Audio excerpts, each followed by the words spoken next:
दोस्तों, ट्रेडिंग और इन्वेस्टिंग आप दोनों से ही बहुत सारे पैसे कमा सकते हो, लेकिन इन दोनों में से अच्छा कौन है और ये दोनों होता क्या है, इसे आप ऐसे समझ सकते हो कि ट्रेडिंग और इन्वेस्टिंग दोनों ही शेयर मार्केट से पैसा बनाने के अलग अलग रास्ते हैं। अब ट्रेडिंग में क्या होता है कि आपको थोड़ी दूर चलने पर ही प्रॉफिट मिल जाता है, लेकिन इन्वेस्टिंग का रास्ता बहुत लंबा होता है। इसमें आपको प्रॉफिट बहुत समय बाद मिलता है और इन दोनों के बीच का जो मेन डिफरेंस है वो है टाइम। क्योंकि ट्रेडिंग में बहुत कम समय में आप प्रॉफिट बना सकते हो। आप एक महीने में, एक हफ्ते में, एक दिन में, यहाँ तक कि कुछ मिनटों में बहुत सारा प्रॉफिट कमा सकते हो। लेकिन इन्वेस्टिंग में कुछ महीनों में, कुछ सालों में, 5 साल, 10 साल, 20 साल, उससे भी ज्यादा लग सकते हैं प्रॉफिट कमाने में। अब आप यहाँ पे सोच रहे होगे कि यार अगर कम समय में हमें पैसा मिल सकता है तो हम लंबे समय का इंतजार क्यों करें। तो देखो, यहीं पे मेन बात आती है ट्रेडिंग और इन्वेस्टिंग को समझने की, क्योंकि ये बहुत इंपॉर्टेंट चीज है और ये बहुत क्लियर हो जाना चाहिए आपको इन्वेस्टमेंट शुरू करने से पहले। यहाँ पे मैं आपको बता दूं कि एक आदमी एक समय पे एक ट्रेडर भी हो सकता है और इन्वेस्टर भी हो सकता है, यानी कि एक आदमी ये दोनों काम कर सकता है, लेकिन उसे ट्रेडिंग और इन्वेस्टमेंट के बीच का डिफरेंस जरूर पता होना चाहिए। तो इस वीडियो में हम ट्रेडिंग और इन्वेस्टिंग को तो समझेंगे ही, इसके अलावा हम इन दोनों के बीच के जो मेजर डिफरेंसेस है उनके बारे में भी डिस्कस करेंगे और सबसे आखिरी में मैं आपको ये भी बताऊंगा कि आपको ट्रेडिंग करनी चाहिए या इन्वेस्टिंग करनी चाहिए। अब देखो, सबसे पहले समझते हैं ट्रेडिंग और इन्वेस्टिंग के कॉन्सेप्ट को। इसे समझाने के लिए मैं आपको एक एग्जांपल देता हूँ। मान लो बाबूराव नाम का एक आदमी अपनी मोबाइल की दुकान खोलता है। उसकी दुकान बहुत बढ़िया चल रही थी। वो मार्केट से सस्ते दाम से मोबाइल लाता और अपनी दुकान पे बेचकर प्रॉफिट कमाता। उसका काम बढ़िया चल रहा था, लेकिन जब भी कुछ समय बाद उसकी दुकान के सामने एक और दुकान खुल जाती है तोतला सेठ की, और वो वही मोबाइल बाबूराव की दुकान से भी सस्ते दाम पर बेचने लग जाते हैं। मतलब कि बाबूराव जो फोन 10,000 में बेचते थे, वही फोन तोतला सेठ 9,000 में बेचने लगा। अब क्योंकि तोतला सेठ की दुकान पर मोबाइल सस्ते मिल रहे हैं, तो लोग बाबूराव की दुकान पर क्यों खरीदेंगे। अब क्योंकि भैया बाबूराव के पास कस्टमर तो आ नहीं रहे थे, इसलिए वो बस दिन भर टीवी पे न्यूज ही देखता रहता। सारे ग्राहक तोतला सेठ के पास जाने लगे थे। जब भी वो टीवी में न्यूज देखता है कि जिस ब्रांड का मोबाइल वो लोग बेचते हैं, वो मोबाइल चिप की शॉर्टेज की वजह से बनना बंद हो गए हैं। अब यहाँ पर बाबूराव के दिमाग में आइडिया आता है, क्योंकि मोबाइल की डिमांड तो लोगों में बहुत ज्यादा है, लेकिन मैन्युफैक्चरिंग ना होने की वजह से अब उसकी सप्लाई बंद हो जाएगी। अब यहाँ पर देखो, बाबूराव दो काम कर सकता है। पहला ऑप्शन ये है कि वो रोज सवेरे उठते ही सबसे पहले तोतला सेठ की दुकान पर जाकर उसके सारे फोन 9,000 में खरीद ले और उन्हें अपनी दुकान पर वापस 10,000 में बेचकर प्रॉफिट कमाए। दूसरा तरीका ये है कि वो रोज सवेरे तोतला सेठ की दुकान पर जाकर उसके सारे मोबाइल खरीद ले और उन्हें अपने वेयर हाउस में स्टोर करके रखे, उन्हें बेचे नहीं। इसी तरह वो कुछ महीने अपने पास उन फोन्स को स्टोर करके रखे और जैसे ही उस फोन का प्राइस मार्केट में बढ़ जाए और उसकी डिमांड मार्केट में बढ़ जाए, वो उन फोन को 10,000 की जगह 12,000 में बेचकर ज्यादा प्रॉफिट कमाए। अब यहाँ पर देखो, ट्रेडिंग और इन्वेस्टिंग को समझो। बाबूराव जब डेली फोन सस्ते में खरीद कर उन्हें बेच रहा था, तो वो ट्रेडिंग कर रहा था। लेकिन जब बाबूराव ने फोन को कुछ महीनों के लिए स्टोर करके रखा और जैसे उनका प्राइस बढ़ा, उसने जब बेचा तो उसने इन्वेस्टिंग करी, क्योंकि वो डेली चीजों को सेल नहीं कर रहा, बल्कि वो उन्हें कुछ महीनों बाद कर रहा है। बिल्कुल इसी तरह ट्रेडिंग और इन्वेस्टिंग वर्क करती है। बस शेयर मार्केट में फोन की जगह शेयर्स आ जाते हैं। मतलब हम शेयर मार्केट में डेली फोन्स की जगह शेयर्स को सस्ते में खरीद कर उन्हें महंगे में बेचकर प्रॉफिट बनाते हैं, तो वो ट्रेडिंग होती है। और अगर हम शेयर्स को सस्ते में खरीद कर कुछ महीने, कुछ साल, 10 साल, 5 साल बाद जब वो शेयर का प्राइस बढ़ जाता है तब बेचते हैं, तब वो इन्वेस्टिंग कहलाती है। देखो, यहाँ दोनों के बीच का जो मेजर डिफरेंस है वो है टाइमिंग। आई होप अब आपको ट्रेडिंग और इन्वेस्टिंग का कॉन्सेप्ट समझ आ गया होगा। अगर नहीं आया तो आपको आगे जरूर आ जाएगा। अब देखो, इन्वेस्टिंग में क्या होता है, लोग अच्छी कंपनियों के शेयर ढूंढते हैं और जैसे ही उन्हें कोई ऐसी कंपनी मिलती है जो फ्यूचर में अच्छा खासा प्रॉफिट जनरेट करेगी, अच्छा परफॉर्म करेगी, वो उस कंपनी के ऊपर फंडामेंटल रिसर्च करते हैं और ये पता लगाते हैं कि क्या ये कंपनी इन्वेस्ट करने लायक है या नहीं। क्या इस कंपनी में अगर हम पैसे लगाएंगे तो बढ़ेंगे या नहीं बढ़ेंगे। अगर उन्हें उनके इन सवालों के जवाब मिल जाते हैं तो वो उस कंपनी में अपना पैसा लगा देते हैं और वो कंपनियां इन इन्वेस्टर्स के पैसों को लेकर अपने नए प्रोडक्ट लॉन्च करती हैं, अपने बिजनेस को और बड़ा करती हैं, नए एम्प्लॉइज को हायर करती हैं ताकि उनकी प्रोडक्शन बढ़ सके, ताकि वो लोग ज्यादा प्रोडक्ट्स को बना सके और ज्यादा चीजें बेचकर ज्यादा मुनाफा कमा सके। और जब उनको ज्यादा मुनाफा होता है तो वो अपने इन्वेस्टर को खुश करने के लिए उस मुनाफे में से थोड़ा थोड़ा हिस्सा दे देते हैं। इस छोटे छोटे हिस्से को ही डिविडेंड बोलते हैं, क्योंकि देखो, इन्वेस्टर जो होता है वो लॉन्ग टर्म के लिए इन्वेस्ट करता है, तो उसे आखिरी में जो रिवॉर्ड मिलता है वो तो मिलता ही है, लेकिन कंपनियां बीच बीच में थोड़ा थोड़ा डिविडेंड देकर, थोड़ा थोड़ा प्रॉफिट का हिस्सा देकर अपने इन्वेस्टर को खुश करती रहती हैं। मतलब एक इन्वेस्टर को लॉन्ग टर्म में तो बहुत ज्यादा प्रॉफिट होता ही है, लेकिन उसको बीच बीच में थोड़ा थोड़ा डिविडेंड भी मिलता रहता है, जो उसके लिए एक अर्निंग का काम करती है। और मैं आपको बता दूं कि ऐसे बहुत सारे इन्वेस्टर हैं जिनकी सिर्फ डिविडेंड की कमाई लाखों करोड़ों में होती है।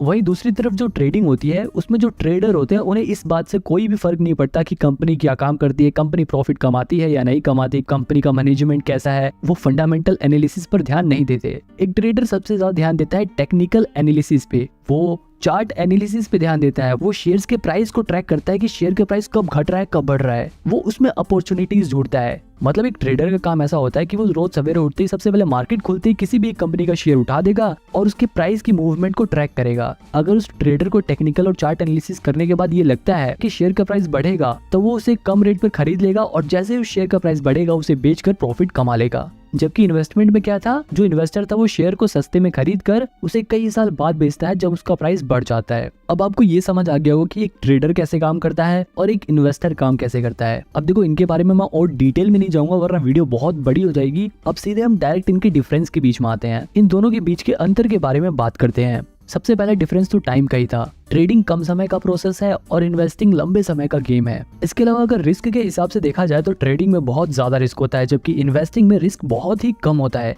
अब ऐसा नहीं है कि इन्वेस्टिंग में बिल्कुल भी रिस्क होता नहीं है, हो सकता है कि शॉर्ट टर्म में शेयर का प्राइस गिर जाए, लेकिन अगर कंपनी अच्छी चुनी है आप लोगों ने तो लॉन्ग टर्म में उस कंपनी का शेयर प्राइस जरूर बढ़ेगा और इस वजह से इन्वेस्टिंग में रिस्क बहुत कम हो जाता है। वही ट्रेडिंग रिस्की इसलिए होता है क्योंकि ये एक तरह का गैम्बल है। मान लो दो दोस्त हैं, वो आपस में हेड टेल वाला गेम खेलने का डिसाइड करते हैं और बोलते हैं कि अगर हेड आया तो तू जीत गया और टेल्स आया तो मैं जीत गया। तो ये देखो ये एक तरह का गैम्बल है और शेयर मार्केट में भी बिल्कुल ऐसा ही होता है। बस वहाँ पे दो जनों की जगह बहुत सारे लोग आ जाते हैं और वो लोग हेड टेल की बजाय शेयर के प्राइस घटने या बढ़ने के ऊपर बैट लगाते हैं। मतलब बहुत सारे लोग होते हैं जिसमें से कुछ लोग ये अंदाजा लगाते हैं कि शेयर का प्राइस गिरेगा और कुछ लोग अपने पैसे लगाकर कहते हैं कि शेयर का प्राइस बढ़ेगा। और ये लोग अपने पैसे कहाँ लगाते हैं, ये लोग अपने पैसे लगाते हैं ब्रोकर के पास, यानी कि ग्रो जीरोधा जैसे ब्रोकर के पास अपने पैसे लगाते हैं। अब देखो अगर शेयर का प्राइस बढ़ गया तो ये वाले लोग जीत जाएंगे, अगर ये लोग जीत जाएंगे तो जो लोग हार गए हैं उनका पैसा जीते हुए लोगों के पास चला जाएगा और उस जीते हुए पैसे में से थोड़ा सा कमीशन ये ब्रोकर्स रख लेते हैं। और इतना ही नहीं, इस जीते हुए हिस्से में से सरकार भी टैक्स के नाम पर अपना हिस्सा इनसे ले लेती है। अब यहाँ पर ये देखो कि जो ब्रोकर है और ये जो गवर्नमेंट है इनको तो हमेशा कमीशन और टैक्स मिलेगा, चाहे ये लोग जीते चाहे ये लोग जीते। लेकिन लॉन्ग टर्म में नुकसान किसका होता है, सिर्फ ट्रेडर्स का। मतलब सिंपल सी बात यह है कि अगर ट्रेडिंग में आपने पैसे बनाए हैं तो वहीं दूसरी तरफ किसी ने अपने पैसे गंवाए हैं। कल को जब वो पैसे बनाएगा तो हो सकता है कि आप अपने पैसे गंवाओ, इसीलिए ट्रेडिंग रिस्की रहता है। अब वापस अपने डिफरेंस की ओर चलते हैं। अब देखो एक और चीज है इन्फॉर्मेशन। ज्यादातर लोग ट्रेडिंग करते हुए प्राइस घटेगा या बढ़ेगा इस बात का पता लगाने के लिए टेक्निकल एनालिसिस करते हैं। वहीं अगर बात करें इन्वेस्टिंग की तो यहाँ पर इन्वेस्टर इस बात का पता लगाने के लिए कि कंपनी का शेयर प्राइस फ्यूचर में बढ़ेगा या नहीं बढ़ेगा, कंपनी फ्यूचर में ग्रो करेगी या नहीं करेगी, इसके लिए इस्तेमाल करते हैं फंडामेंटल एनालिसिस का। अब अगर आपको ये फंडामेंटल एनालिसिस सीखना है आप मेरी ये वाली वीडियो देख सकते हो, इसमें मैंने डिटेल में फंडामेंटल एनालिसिस को समझाया है। अब देखो एक और चीज है स्ट्रेस। जो ट्रेडिंग वाला बंदा होता है वो हमेशा स्ट्रेस में रहता है। अगर उसको प्रॉफिट हो गया तब तो वो पूरे दिन खुश रहेगा, लेकिन अगर उसको लॉस हो गया तो उसके दिमाग में पूरे दिन वही बात घूमती रहती है। ट्रेडिंग करते वक्त हर पल उसे बहुत टेंशन रहती है। अगर शेयर प्राइस गिर गया तो उसकी सांसें फूलने लगती हैं और जैसे शेयर प्राइस बढ़ने लग गया तो वो एकदम खुश होने लगता है। तो कहने का मतलब ये है कि ट्रेडिंग में बहुत ज्यादा स्ट्रेस रहता है जबकि इन्वेस्टिंग में स्ट्रेस बिल्कुल नहीं रहता, क्योंकि ये एक लॉन्ग टर्म प्रोसेस है। हो सकता है कुछ समय के लिए आपके शेयर प्राइस गिर जाए, लेकिन अगर आपने कंपनी अच्छी चुनी है तो फिर महीने बाद, एक साल बाद, कुछ साल बाद शेयर प्राइस जरूर बढ़ेगा और फ्यूचर में आपको प्रॉफिट होगा। अब देखो ट्रेडिंग वाला बंदा हरदम शेयर के बारे में देखता रहता है, लेकिन इन्वेस्टिंग वाला बंदा आराम से एक बार इन्वेस्ट कर देगा और फिर कुछ टाइम बाद अपना देखेगा इन्वेस्टमेंट, अच्छा हाँ मेरा शेयर प्राइस जितना बढ़ गया या इतना गिर गया, फिर दोबारा बंद कर लेगा, क्योंकि उसे बेचना नहीं है, उसने लॉन्ग टर्म के लिए इन्वेस्ट कर रखा है। फिर कुछ समय बाद वो दोबारा से खोल के देखेगा कि हाँ भाई अब तो आज मेरे शेयर प्राइस बढ़ गए, वो कम देखेगा और उसको कम टेंशन होगी। लेकिन ट्रेडर को हर पल टेंशन रहती है, प्रॉफिट होने के बाद भी और लॉस होने के बाद तो ऑब्वियसली रहती है। एक और सवाल है कि ट्रेडिंग में ज्यादा पैसे हैं या इन्वेस्टिंग में। अब देखो इस सवाल का जवाब बड़ा ही मुश्किल है, क्योंकि ट्रेडिंग में आप बहुत कम समय में बहुत ज्यादा पैसा कमा सकते हो, लेकिन इन्वेस्टिंग में आप ज्यादा समय में इतना ज्यादा प्रॉफिट कमा सकते हो कि कोई सोच भी नहीं सकता। क्योंकि इन्वेस्टिंग में कंपाउंडिंग अपना असर दिखाती है और पैसा बढ़ते बढ़ते बढ़ते बहुत ज्यादा बढ़ जाता है। वही अगर ट्रेडिंग की बात करें तो ट्रेडिंग में एक प्लस पॉइंट ये है कि आप ट्रेडिंग को कम पैसे में भी कर सकते हो, यानी कि आप कम पैसा लगाकर भी प्रॉफिट जनरेट कर सकते हो। लेकिन अगर इन्वेस्टिंग की बात करें तो सिर्फ आप 1000-2000 लगा के बहुत सारा पैसा कमा नहीं सकते। आप ट्रेडिंग में 1000-2000 लगाकर 5-10 हजार रुपए का मुनाफा कमा सकते हो, लेकिन जैसे कि मैंने बताया था कि रिस्क यहाँ पे ज्यादा होता है। ट्रेडिंग में आपके ये भी चांसेस है कि आप अपने 1000-2000 रुपए गवा दो, लेकिन इन्वेस्टिंग में आपके 1000-2000 रुपए कुछ कम हो सकते हैं। अगर आपने बिल्कुल ही खराब कंपनी चुन ली तो हो सकता है कि आपके पैसे कुछ कम हो जाए, लेकिन पूरे कभी खत्म नहीं होंगे। बहुत ज्यादा गिरने लग गए तो आप उसे बेच सकते हो। तो मतलब ट्रेडिंग बहुत ज्यादा रिस्की है, लेकिन आप ट्रेडिंग में कम पैसे से भी ज्यादा पैसा कमा सकते हो। बात करें एक्सपेंस की, अगर आप ट्रेडिंग करते हो तो आपको ज्यादा चार्जेस देने पड़ेंगे, लेकिन अगर आप इन्वेस्टिंग करते हो, आप डिलीवरी में शेयर्स को खरीदते हो, तो आपको ब्रोकरेज कम देना पड़ेगा, यानी कि कम चार्जेस देने पड़ेंगे। जैसे कि मैंने आपको ऊपर वाले एग्जांपल में बताया था कि लोग ट्रेडिंग में बहुत सारी ट्रांजैक्शन करते हैं, इसलिए उनके ऊपर चार्जेस लगकर बहुत ज्यादा चार्जेस हो जाते हैं। लेकिन इन्वेस्टिंग में लोग एक बार शेयर खरीद लेते हैं तो उसे कई सालों बाद बेचते हैं, इसलिए उसके ऊपर चार्जेस बहुत कम लगते हैं। अगर लर्निंग की बात करें कि आप लोग ट्रेडिंग जल्दी सीख सकते हो या इन्वेस्टिंग जल्दी सीख सकते हो, अब देखो ये दोनों ही बड़ी कॉम्प्लेक्स चीजें हैं, पर मेरा ऐसा मानना है कि इन्वेस्टिंग सीखना ज्यादा आसान है एज कम्पेयर टू ट्रेडिंग, क्योंकि ट्रेडिंग बहुत ही रिस्की है। ट्रेडिंग में जो प्रोफेशनल लोग होते हैं सिर्फ वही पैसा बना पाते हैं, और जो नए लोग होते हैं वो उनमें से 90% लोग अपना 90% पैसा 90 दिनों के अंदर ही गवा देते हैं। अब अगर ब्रोकरेज चार्जेस की बात करें तो चाहे ट्रेडिंग हो या इन्वेस्टिंग हो, दोनों में ही जो ब्रोकरेज चार्जेस होते हैं वो हर ब्रोकर अपने हिसाब से अलग अलग चार्ज करता है। अगर बात करें ट्रेडिंग की तो यहाँ पर ब्रोकरेज चार्जेस 0.03% से लेकर मैक्सिमम 20 रुपीज पर ट्रांजैक्शन होता है ज्यादातर ब्रोकर्स का।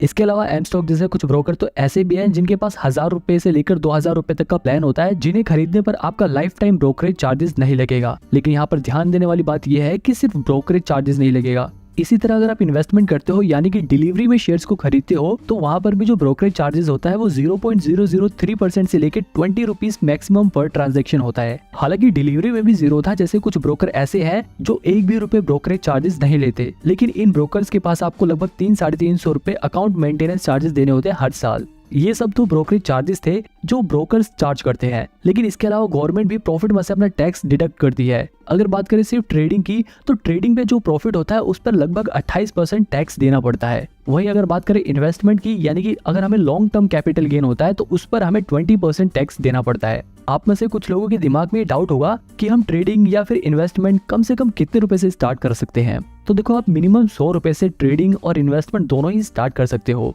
ट्रेडिंग में आप अपना पैसा फ्यूचर एंड ऑप्शंस में लगा सकते हो, इंट्राडे ट्रेडिंग में लगा सकते हो। इन्वेस्टिंग में आप डायरेक्ट कंपनी के शेयर्स में अपना पैसा लगा सकते हो या फिर म्यूचुअल फंड के जरिए इन्वेस्ट कर सकते हो। अब देखो, यहाँ पर एक और चीज तो ध्यान देने वाली है, अगर आप ट्रेडिंग करना चाहते हो, अगर आप फ्यूचर एंड ऑप्शंस में इन्वेस्ट करना चाहते हो, तो इसके लिए आपके पास इनकम स्टेटमेंट होना जरूरी है। जबकि ट्रेडिंग में आपको इनकम स्टेटमेंट की कोई जरूरत नहीं होती, बस आप अपना डीमेट अकाउंट खुलवाओ और इन्वेस्ट करना स्टार्ट कर दो। ट्रेडिंग और इन्वेस्टिंग की बात यहीं पर खत्म करते हैं और मेन सवाल का जवाब जानते हैं कि आखिर आपको क्या करना चाहिए, आपको ट्रेडिंग करनी चाहिए या इन्वेस्टिंग करना चाहिए।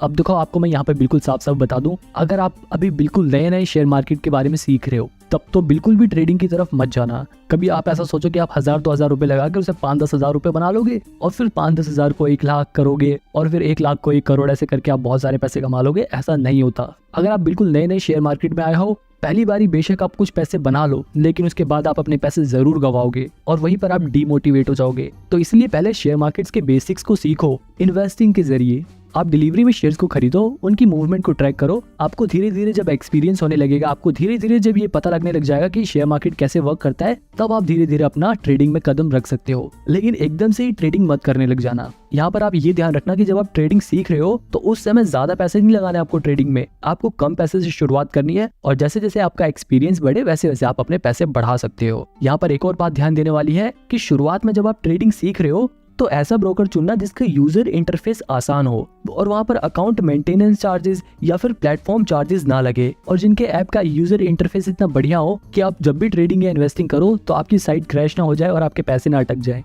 आप इसके लिए शुरुआत में एंजल वन जैसे ब्रोकर के जरिए ट्रेडिंग करना स्टार्ट कर सकते हो, और अगर आपके पास थोड़े पैसे आ जाए तो आप जीरोधा, एंजल वन, अपस्टॉक में से किसी में भी डीमेट अकाउंट खोल के ट्रेडिंग स्टार्ट कर सकते हो। लेकिन मैं आपको फिर भी सजेस्ट करूंगा कि आप ट्रेडिंग जब ही करना जब आप खुद के पैसे कमाने लग जाओ और अपने पैसे गंवाने का रिस्क ले सको, क्योंकि बहुत सारे ऐसे लोग हैं जिन्होंने अपना पैसा गंवाया भी है। लेकिन आपको हमेशा पॉजिटिव साइड सोच के चलनी है। चाहे आप इन्वेस्टिंग करो चाहे ट्रेडिंग करो, आपको यकीन रखना है कि हाँ, मैं प्रॉफिट अर्न कर सकता हूँ। और अगर आप एक सैलरीड पर्सन, आप हर महीने कमाते हो, आपका मेन मकसद सिर्फ अपने पैसों को भविष्य में सिर्फ बढ़ाना है, तो ऐसे लोग सिर्फ इन्वेस्टिंग कर सकते हैं। वो लोग म्यूचुअल फंड में अपने पैसे लगा सकते हैं। उन्हें ट्रेडिंग करने की कोई